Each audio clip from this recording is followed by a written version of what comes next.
কৃষ্ণমন্ডলের চেলা তো এরকমই হবে না। 550 কোটি টাকার যদি ওনার বিরুদ্ধে কমপ্লেন থাকে, তাই 100-200 কোটি টাকা তো চেহারা হবেই। কীভাবে লুট হচ্ছে, কেন বীরভূম গরিব, কেন মুর্শিদাবাদ গরিব, সারা দেশের দৃষ্টিতে আজকে এগুলো গরিব জেলা। কেন গরিব বোঝা যাচ্ছে, ওখানকার সম্পদকে লুট করছে কিছু লোক, সাধারণ জনতা গরিব আছে। শুরু হয়ে গেছে খোঁজ খবর বিচার, সময় আরও কিছু বেরোবে এবং তার যোগ্য শাস্তিও সবাই পাবে। অনেকে ভালো তৃণমূল হয়ে যেমন মদন মিত্র, অনুব্রত মণ্ডল, এরা আপনাদের প্রতি আমি ভালো তৃণমূল খারাপ তৃণমূল কিছু মনে করি না। তৃণমূলটাই খারাপ, তাই তো লোকে বিদায় দিয়েছে। আর যেখানেই যাক, স্বর্গে গেলেও কেউ পার পাবে না যদি অন্যায় করে থাকে। এই কয়েক মাসে কাটমানি এবং তোলাবাজি বন্ধ হতেই বেড়েছে রাজস্ব আদায়। তাহলে এতদিন পর্যন্ত কি হতো? এতদিন পর্যন্ত কোথাও আদায়ই হতো না।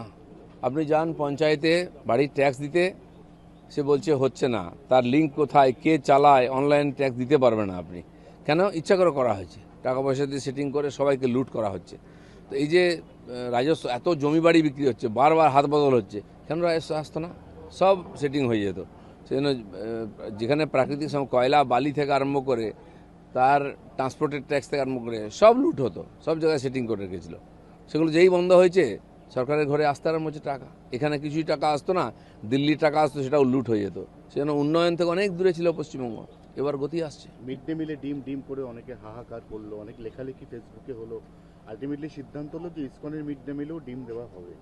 কুণাল ঘোষ আবার বললেন যে এটা চাপে পড়ে হচ্ছে।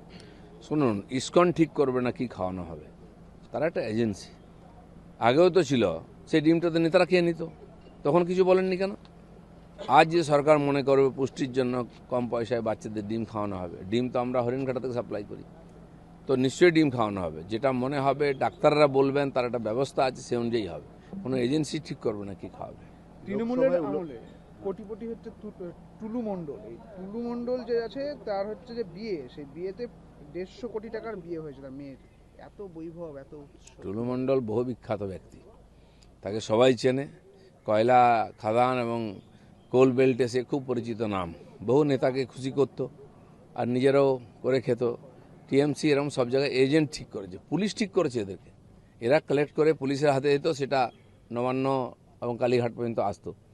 আজকে সমস্ত লিঙ্ক কেটে গেছে, সমস্ত তথ্য সামনে এসছে, এর এক্সপোজ হয়েছে, তার বিরুদ্ধে সেই পুলিশই ব্যবস্থা নিচ্ছে। সেকেন্ড বয় হয়ে গেল টুলু মণ্ডল, ফার্স্ট বয় পার্থ চ্যাটার্জি রইল।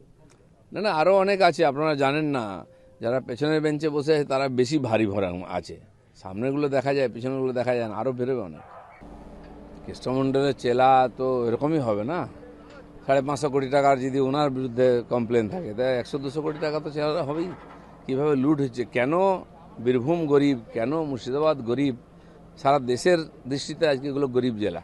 কেন গরিব বোঝা যাচ্ছে, ওখানকার সম্পদকে লুট করছে কিছু লোক, সাধারণ জনতা গরিব আছে।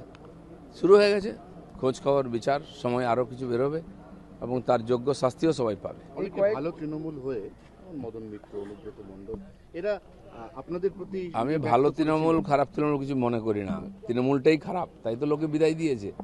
আর যেখানেই যাক, স্বর্গে গেলেও কেউ পার পাবে না যদি অন্যায় করে থাকে। এই কয়েক মাসে কাটমানি এবং তোলাবাজি বন্ধ হতেই বেড়েছে রাজস্ব আদায়। তাহলে এতদিন পর্যন্ত কি হতো?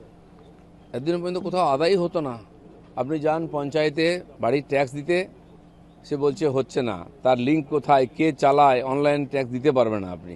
কেন? ইচ্ছা করে করা হয়েছে, টাকা পয়সা দিয়ে সেটিং করে সবাইকে লুট করা হচ্ছে। তো এই যে রাজস্ব, এত জমি বাড়ি বিক্রি হচ্ছে, বারবার হাত বদল হচ্ছে, কেন রাজস্ব আসতো না? সব সেটিং হয়ে যেত। সেজন্য যেখানে প্রাকৃতিক কয়লা বালি থেকে আরম্ভ করে তার ট্রান্সপোর্টের ট্যাক্স থেকে আরম্ভ করে সব লুট হতো, সব জায়গায় সেটিং করে রেখেছিল। সেগুলো যেই বন্ধ হয়েছে, সরকারের ঘরে আসতে আরম্ভ হচ্ছে টাকা। এখানে কিছুই টাকা আসতো না, দিল্লির টাকা আসতো, সেটাও লুট হয়ে যেত। সেজন্য উন্নয়ন থেকে অনেক দূরে ছিল পশ্চিমবঙ্গ, এবার গতি আসছে। মিড ডে মিলে ডিম ডিম করে অনেকে হাহাকার করলো, অনেক লেখালেখি ফেসবুকে হলো। আলটিমেটলি সিদ্ধান্ত হলো যে ইসকনের মিড ডে মিলেও ডিম দেওয়া হবে। কুণাল ঘোষ আবার বললেন যে এটা চাপে পড়ে হচ্ছে। শুনুন, ইসকন ঠিক করবে না কি খাওয়ানো হবে, তারা একটা এজেন্সি। আগেও তো ছিল, সেই ডিমটা তো নেতারা খেয়ে নিত, তখন কিছু বলেননি কেন?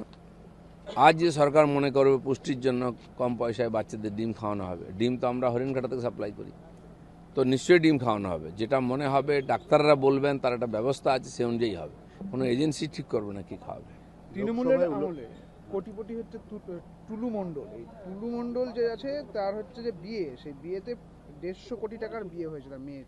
এত বৈভব, এত উৎস। টুলু মণ্ডল বহু বিখ্যাত ব্যক্তি, তাকে সবাই চেনে। কয়লা খাদান এবং কোল বেল্টে সে খুব পরিচিত নাম। বহু নেতাকে খুশি করত আর নিজেরাও করে খেত। টিএমসি এরকম সব জায়গায় এজেন্ট ঠিক করেছে, পুলিশ ঠিক করেছে এদেরকে। এরা কালেক্ট করে পুলিশের হাতে দিত, সেটা নবান্ন এবং কালীঘাট পর্যন্ত আসতো। আজকে সমস্ত লিঙ্ক কেটে গেছে, সমস্ত তথ্য সামনে এসছে, এর এক্সপোজ হয়েছে, তার বিরুদ্ধে সেই পুলিশই ব্যবস্থা নিচ্ছে। সেকেন্ড বয় হয়ে গেল টুলু মণ্ডল, ফার্স্ট বয় পার্থ চ্যাটার্জি রইল। না, আরও অনেক আছে, আপনারা জানেন না। যারা পেছনের বেঞ্চে বসে আছে তারা বেশি ভারী ভরা আছে, সামনেগুলো দেখা যায়, পিছনেগুলো দেখা যায় না, আরও বেরোবে অনেক।